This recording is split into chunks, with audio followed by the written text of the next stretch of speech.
ஜெய் ஸ்ரீராம், நான் தான் பேசுகிறேன். ஆமாம் ஆமாம் நியூஸ் பார்த்தேன். ஆளுநர் 100 ஆதி திராவிடர்கள் ஆக்ஷன்ட்டு வந்து பூனல் போட்டிருக்கார். ஆமாம் ஆமாம், சமூக வேறுபாடையெல்லாம் களைய போகிறாராம். உடனே இங்கே இருக்கிறவ எல்லாரும் ஓடி வந்து ஆதி திராவிடர்களுக்கு பூனல் போட்டு சமூக வேறுபாடு களையிறன்னு சொல்கிறாரு. அதே மாதிரி 100 பிராமணர்கள் ஆக்ஷன்ட்டு வந்து அவள் பூனெல்லாம் கழட்டிட்டு அவளை ஆதி திராவிடர்களாக மாற்றி சமத்துவத்தை உருவாக்கலாமே அப்படின்னு கேட்குறான்.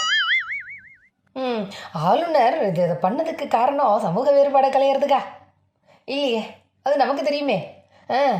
2 ரூபா பூனல், அது எப்போ வேணாலும் போட்டுக்கலாம், யார் வேணாலும் போட்டுக்கலாம் அப்படின்னு நம்ம சொல்லிட்டோம்னு வச்சுக்கோங்களேன். 2 ரூபா பூனலில் அவளோட உரிமை, அவளோட சுதந்திரம், அவளோட அரசியல் உரிமைகள்லாம் நினைவுக்கு வராமல் பண்ணிவிட்டோம் இல்லையா? ஆஹா, பூனல் போட்டுட்டோம், இப்போ நம்ம எல்லோரும் சமமாயிட்டோம் அப்படின்னு நினச்சிட்டுருவாளே. அதானே நமக்கு வேணும். இன்னொரு இதில் முக்கியமான விஷயம் என்ன அப்படின்னா, பூனல் போட்டவா பண்பாடு தான் சனாதன பண்பாடு, பூனல் போட்டவா பண்பாடு தான் இந்து பண்பாடு அப்படிங்கிறத ஆளுநர் சொல்லாமல் சொல்லியிருக்கார். அது தெரியாமல் பாவை வாழை ஏமாந்துட்டுருக்கா. ஆமாம் ஆமாம், தேர்தல் வந்தால் பிஜேபி ஓட்டுக்காக பூனொலியும் போடும், பூமாலையும் போடும்னு சொல்ல வந்தேன். ஆரம்பிச்சு சொல்லாம போயிட்டாங்க. என்ன